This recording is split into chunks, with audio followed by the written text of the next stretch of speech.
Muy bien, vamos a estudiar cómo podríamos explicar a estos jovencitos que tenemos aquí lo que es una parábola. De forma muy sencilla para que un niño pueda entender lo que es una parábola. Algo sencillo. Una comparación de una cosa muy fácil que todos conocen, que se parece en aspectos a una cosa más difícil, como Jesús hacía, el sembrador, sembrar la semilla. Entonces, ¿qué significa la semilla del Evangelio? Algo que es fácil de comparar, ¿no? De identificar. Vale, una parábola es un símbolo muchas veces que luego tiene una realidad, ¿vale? Entonces, un ejemplo que encontramos en el Antiguo Testamento de un símbolo que se cumple es, por ejemplo, el Cordero. En el Antiguo Testamento era símbolo ¿de qué? De Jesús. Bien, está claro. Ahora no era retórica la pregunta. Vale. Entonces, os pregunto, ¿qué es más importante, el símbolo o la realidad? La realidad. La realidad, vale. Entenderemos mejor la Biblia si entendemos que el Antiguo Testamento es una parábola del Nuevo Testamento. Y muchos símbolos, o prácticamente todos los símbolos del Antiguo Testamento, se cumplen en el Nuevo Testamento, ¿vale? Entonces tengámoslo en cuenta porque el Antiguo Testamento, que es el símbolo, no es superior al Nuevo Testamento. Igual que el símbolo del Cordero no es superior a Jesús, que es la realidad. Porque hay algunas personas que piensan que el Antiguo Testamento es superior y que hay que estudiar más el Antiguo Testamento, pero eso no es así. Entonces, ¿por qué estoy hablando de esto? Porque durante estas semanas hemos estado estudiando el Antiguo Testamento, el símbolo del Sinaí, lo que ocurrió en el Sinaí, como una parábola de lo que luego ocurrió en el Pentecostés. Y si os acordáis, estuvimos mencionando el ejemplo del médico que fue a salvar a una mujer que estaba encerrada y enferma, que la salva, pero luego la mujer adulteró y la semana pasada dijimos que al final asesinó al marido. ¿Sí? Pero luego recordáis que hablamos de que el médico resucitó, y obviamente estamos hablando ahora ya en lenguaje más real, ¿eh? El símbolo era ese, ahora es el lenguaje real. Quien resucitó es Jesús, ¿verdad? Sí. Bien. Jesús resucita y encuentra otra nueva mujer. Encuentra una nueva mujer. ¿Sí o no? ¿Quién es la nueva mujer?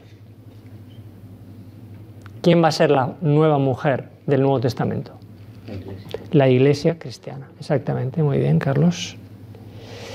Lo sorprendente de esto, y seguimos ahora con la parábola, que el que era médico, aquel que rescató a Israel, no solo era médico, era príncipe, hijo del rey. Entonces le dice a la nueva mujer: yo soy un príncipe, tengo que ir a hablar con mi padre en el cielo para ver si acepta que vosotros seáis la nueva mujer. Tuve una mujer que me abandonó, adulteró y luego me asesinó. Y ahora, buscando otra nueva mujer, tengo que confirmar, o tengo que ir a mi padre al cielo a confirmar si vosotros podéis ser la nueva mujer. ¿Sabéis a lo que me estoy refiriendo, verdad? Sí. Está claro. Muy bien. Pues vamos a estudiarlo porque lo que va a ocurrir en ese periodo de 50 días que se llama Pentecostés, que conmemoraba la fiesta de las 7 semanas, todo eso lo que va a ocurrir se va a culminar en el último día, que era el día 50, el día de Pentecostés, con un grupo de 120 personas. O sea que de todo el pueblo de Israel va a quedar un remanente de 120 personas con el que Dios va a empezar una nueva iglesia. Y cuando Jesús va a ascender al cielo, les dice: tenéis que esperar en Jerusalén 10 días. 10 días. Yo voy al cielo, voy a presentarme ante el Padre, voy a ver si esta transición de mi antigua mujer que me dejó y a esta nueva mujer, voy a ver si la admite. Si la admite, vais a recibir una señal. Vais a recibir una señal específica de que habéis sido aceptados por el Padre para ser la nueva iglesia. ¿Cuál es la señal? Esa es la pregunta. ¿Cuál fue la señal de Dios que indicó que el Padre estaba aceptando que ese grupo de personas eran ahora la nueva mujer? ¿Cuál fue la señal? ¿Les dio comida? No, no es esa la respuesta. ¿Leo? No. El Espíritu Santo. Muy bien. Cuando el Espíritu Santo está descendiendo, estaban ocurriendo varias cosas. Y en la tierra lo que estaba ocurriendo, obviamente, que unas personas están recibiendo una capacidad especial, están recibiendo una bendición espiritual, pero eso ocurre porque algo estaba ocurriendo en el cielo. Y lo que estaba ocurriendo en el cielo era la confirmación del Padre de que ese grupo era la nueva mujer, la nueva iglesia. ¿Sí? ¿Qué nombre le dio Jesús antes justamente él de ascender al Padre? Le dio un nombre a esa experiencia que tuvieron el día 50. De hecho, le dio dos nombres. En Hechos capítulo 1, justo antes de ascender, Jesús les dice algo. Hechos capítulo 1. Si alguien tiene Hechos, que lo busque.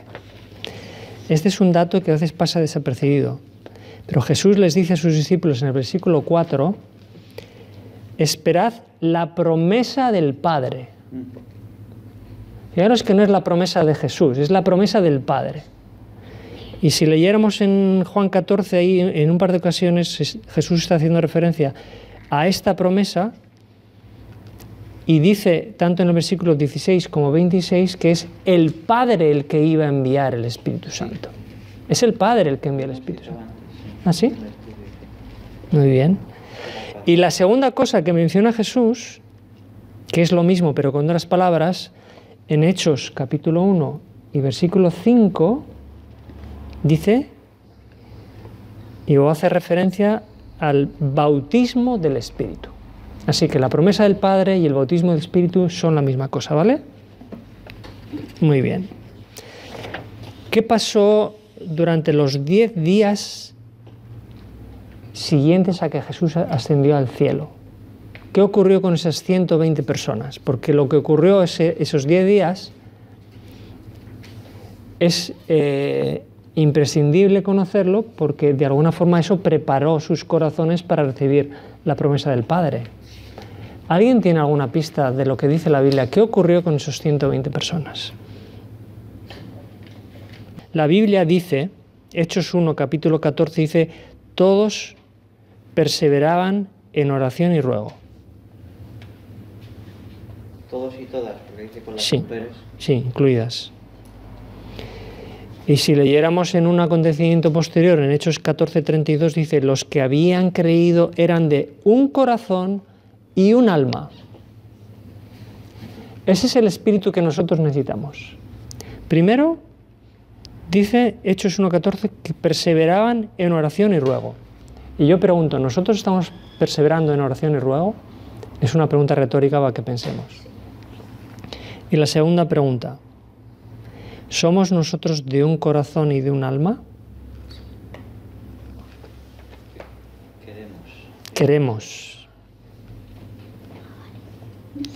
Queremos, exactamente, esa es la idea. Decir que somos, me parece que sería innegable. Vale, una pregunta o una reflexión. Fijaros que esto es un dato que a veces pasa desapercibido. El lugar donde ellos estaban, el lugar donde ellos recibieron el Espíritu Santo, ¿era una iglesia? No. Era una casa. Era una casa. Y yo os pregunto, ¿era una casa? Se supone en la zona del monte Sión, y el Espíritu Santo no descendió en el templo, ni descendió sobre el Sanedrín. Descendió en una casa de 120 laicos. Y es otra pregunta retórica que os lanzo. ¿Y si el Espíritu Santo en el Pentecostés no descendió en un templo, en el futuro, ¿cómo será? ¿Será también que el Espíritu Santo será derramado en un lugar, como puede ser esto, o en un hogar? ¿O tendremos que estar todos metidos dentro de un templo para que descienda el Espíritu Santo? Eso es una retórica solamente, pero para que lo penséis. Porque cuando se estaba derramando el Espíritu Santo en un hogar, recordáis que la semana pasada habíamos hablado de que Jesús les dijo a los dirigentes, vuestra casa os es dejada vacía. Y hablamos, ¿vacía de qué? Del Espíritu Santo. Claro, si un templo queda vacío del Espíritu Santo, ¿puedo pensar que si yo estoy en ese templo voy a recibir el Espíritu Santo? Obviamente no. Y se cumplió un poco la profecía de Ezequiel 10, que no sé si conocéis, que describe cómo los querubines y la presencia de Dios se retira de Israel. Eso es lo que ocurrió. Entonces, lo que ocurrió en Pentecostés, una cosa es lo que ocurrió con las personas que había ahí en Jerusalén, pero otra cosa también es lo que ocurrió en el cielo, ¿vale? Que es para mí una de las cosas más interesantes. Porque en este periodo de 50 días que se conmemora la resurrección, se conmemora la ascensión también de Jesús, se conmemora el ministerio que Jesús comienza desde el momento, ese día de Pentecostés. ¿Sabéis que Jesús comienza una obra a partir de ese mismo día? ¿Eh? Sí, exactamente. Exactamente. Eso es algo que no se menciona mucho cuando se habla de Pentecostés, porque siempre se habla de Pentecostés de los dones, de los milagros, de qué es lo que ocurre en la tierra. Pero cuando Jesús va al cielo, el Padre envía el Espíritu Santo, está de alguna forma aceptando el ministerio de la intercesión de Jesús en el cielo. Jesús no está de vacaciones en el cielo. Jesús está intercediendo por nosotros, ¿vale? Por eso hay tantos textos en el Nuevo Testamento que dicen o hablan de Jesús como el sacerdote, el sumo sacerdote, se habla mucho en Hebreos, se habla de un mediador también, se habla de un intercesor. Todos esos hay textos en el Nuevo Testamento que están ahí, tanto en Hebreos, en Timoteo, en Romanos, ¿vale? Por eso el apóstol Pedro, cuando reciben el Pentecostés, dice en Hechos 2:33 que Jesús ha sido exaltado a la diestra de Dios. Exaltado a la diestra de Dios. Ahora, fijaros cómo las cosas son, ¿eh? Primero vino Juan el Bautista. Los que aceptaron a Juan el Bautista después aceptaron a Cristo. Los que aceptaron a Juan el Bautista y a Cristo recibieron el Pentecostés, que lleva al santuario celestial. Los que no aceptaron a Juan el Bautista luego no aceptaron a Cristo, con lo cual los que no aceptaron a Cristo no recibieron el Pentecostés. Es sencillo, ¿verdad? Pero todo tiene una transición. Tenemos que ir aceptando a Dios en la medida que nos va dando luz. Y si rechazamos la luz la primera vez que nos viene, no vamos a ir aceptándola y nos vamos a perder en el camino.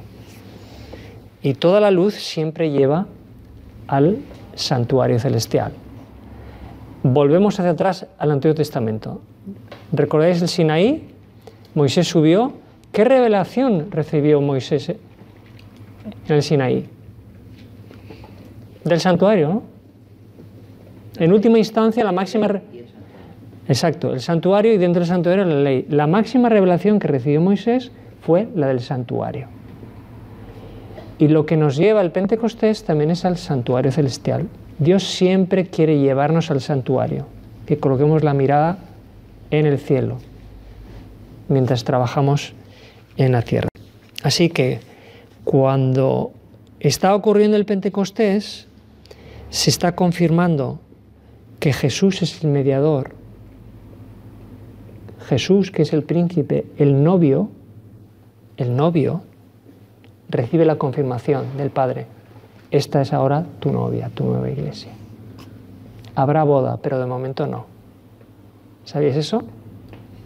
Va a haber otra nueva boda, pero de momento somos solamente la novia. Así que Jesús ahora dice que intercede por nuestras oraciones. Estas son lo que dicen algunos textos de la Biblia. Número 2, intercede por nuestro arrepentimiento y perdón. Número 3, derrama el Espíritu Santo y además nos da la ayuda de los ángeles. O sea que Jesús está trabajando por nosotros. Ángeles. Ahora, la pregunta. ¿Para qué recibieron los discípulos esa medida del Espíritu Santo? ¿Crearon una escuela de teología en Jerusalén donde podían compartir su sabiduría y todos venían de todos los lugares del mundo a estudiar teología 5 años, a sacar un máster y luego un doctorado y luego seguir estudiando teología? ¿O fue algo diferente? Cuando Jesús les decía a los discípulos, recibiréis poder cuando haya venido sobre vosotros el Espíritu Santo. ¿Poder para qué? Y me seréis testigos. Poder para predicar el Evangelio. Exactamente, poder para predicar el Evangelio. Pero además para predicar el Evangelio con valentía. Y a nosotros nos va a tocar tener más valentía de la que tuvieron los apóstoles. ¿Sabéis por qué? Porque las condiciones en las que estamos viviendo en este mundo, el nombre de Jesucristo es hoy más impopular que el nombre de Jesucristo en la época de los apóstoles. El nombre de Jesucristo en el país de los Estados Unidos cada vez está siendo más prohibido mencionar el nombre de Jesucristo, por ley. Tú no puedes hablar de Jesucristo hoy en una escuela americana pública. No puedes. Está prohibido. Ni en un lugar público. Y las leyes van en el camino de no poder nombrar o predicar el nombre de Jesucristo en ningún lugar. Entonces, cuando alguien se atreva a predicar a Jesucristo, cuando está prohibido predicar a Jesucristo, ¿qué es lo que va a ocurrir? ¿Qué es lo que puede ocurrir? Entras en conflicto. Entras en conflicto con el gobierno que es anticristiano y que es satánico.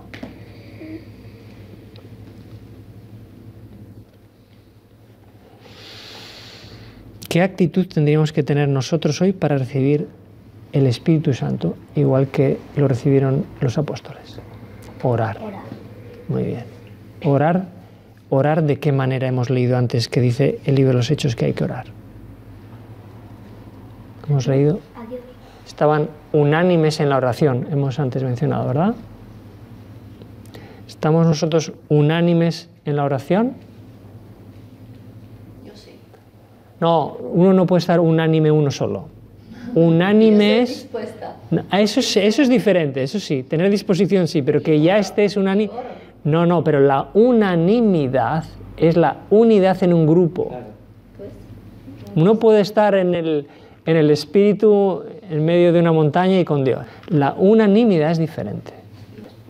La unanimidad es cuando un grupo de personas se ponen en una misma disposición para orar por un mismo propósito. Vale.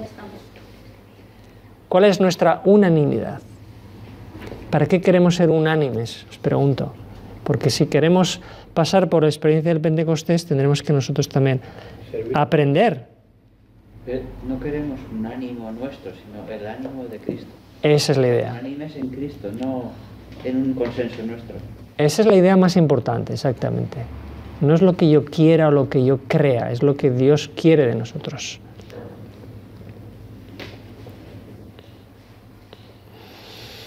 Hay algo que quiero compartir con vosotros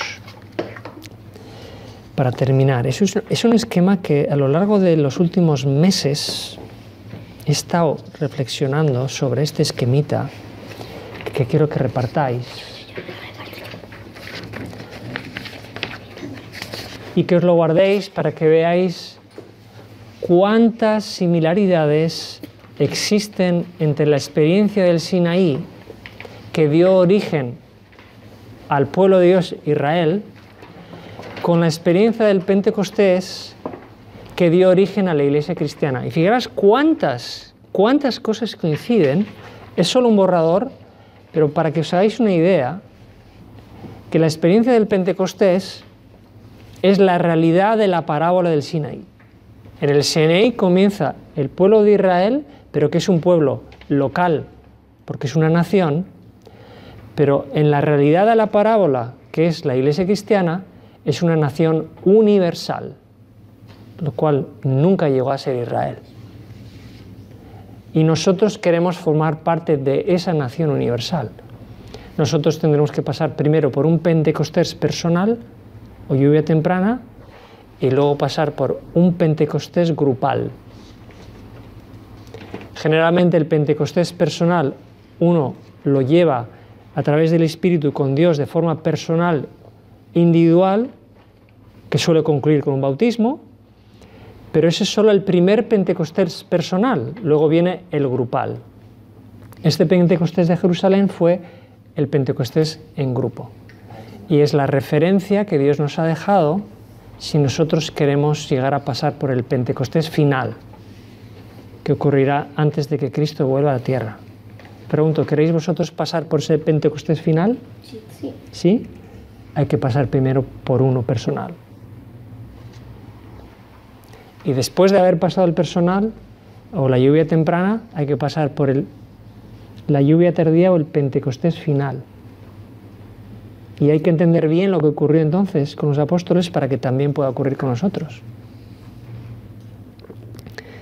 Ahora, la semana que viene, antes de estudiar el Pentecostés final, vamos a estudiar un Pentecostés o un mini Pentecostés que hubo en el Nuevo Testamento, de que yo nunca he oído hablar, pero que quisiera compartir con vosotros, a ver qué os parece la semana que viene. Así que os remito hasta la semana que viene y os dejo ese esquema para ver si os sirve para poder entender tanto el Pentecostés del Sinaí, que es una parábola del Pentecostés que hubo en Jerusalén. Que Dios os bendiga.